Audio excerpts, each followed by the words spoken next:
கமல்ஹாசனின் தக் லைஃப் படம் அடுத்த மாதம் வெளியாக உள்ள நிலையில் கமலின் அடுத்த கட்ட அரசியல் நகர்வுகள் குறித்து விவரிக்க செய்தியாளர் ரமேஷ் இணைந்திருக்கிறார். ரமேஷ் வணக்கம். விரிவான விவரங்களை பதிவு பண்ணுங்க ரமேஷ்.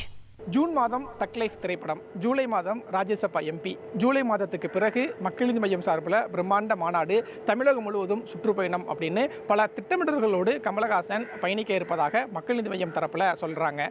2018ஆம் ஆண்டு நடிகர் கமலஹாசன் மக்கள் நீதி மையம்ங்கிற அரசியல் கட்சியை தொடங்கினார். மதுரையில் கட்சியினுடைய துவக்க விழா நடைபெற்றது. அரவிந்த் கெஜ்ரிவால் துவக்க விழாவில் பங்கேற்றிருந்தார். 2019ஆம் ஆண்டு நாடாளுமன்ற தேர்தலில் தனித்து போட்டியிட்ட மக்கள் நீதி மையம் 2021 சட்டமன்ற தேர்தலில் கூட்டணி அமைத்து போட்டியிட்டாங்க. கட்சியின் தலைவர் கமலஹாசன் கோவை தெற்கு தொகுதியில் போட்டியிட்டு சொற்ப வாக்குகள் வித்தியாசத்தில் தோல்வியை சந்திச்சார். 2021 சட்டமன்ற தேர்தலுக்கு பிறகு முழு நேர அரசியலை குறைத்து கொண்ட கமலஹாசன் சினிமா பக்கம் மீண்டும் கவனத்தை செலுத்தினார். விக்ரம், இந்தியன் 2, தக் லைஃப் அப்படின்னு அடுத்தடுத்து பல படங்களில் கமிட் ஆகி சினிமா அரசியல் அப்படின்னு இரண்டிலேயுமே கமலஹாசன் தன்னுடைய பயணத்தை மேற்கொண்டார்.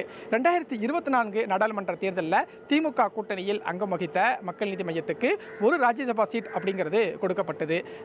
திமுகவுக்கு ஆதரவாக கமலஹாசன் தமிழகம் முழுவதும் தேர்தல் பிரச்சாரத்தையும் மேற்கொண்டார். இப்படியாக சினிமா அரசியல்னு ரெண்டுலேயும் பயணிக்கக்கூடிய கமல்ஹாசன் இந்த மே மற்றும் ஜூன் மாதம் தக் லைஃப் திரைப்படத்துக்கான ப்ரொமோஷனில் ஈடுபட்டிருக்கிறதா தெரிவிக்கப்பட்டிருக்கு.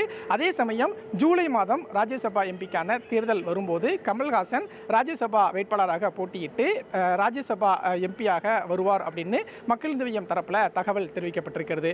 ஜூலை மாதத்துக்கு பிறகு மக்கள் நீதி மையம் சார்பில் பிரம்மாண்ட மாநாடுக்கு திட்டமிடப்பட்டிருப்பதாகவும் அதற்கு அப்புறம் தமிழகம் முழுவதும் சுற்றுப்பயணம் மேற்கொள்வதற்கு கமலஹாசன் முடிவு செய்திருப்பதாகவும் சொல்லப்பட்டிருக்கிறது. இப்படியாக சினிமா அரசியல் அப்படின்னு இரண்டிலையும் கமலஹாசன் பயணத்தை மேற்கொள்ளக்கூடிய சூழலில் ஜூனில் தக் லைஃப், ஜூலையில் ராஜ்யசபா எம்பி ஆவார் அப்படிங்கிற ஒரு உறுதியான தகவலை மக்கள் நீதி மையம் தரப்பில் இருந்து தெரிவிக்கிறாங்க.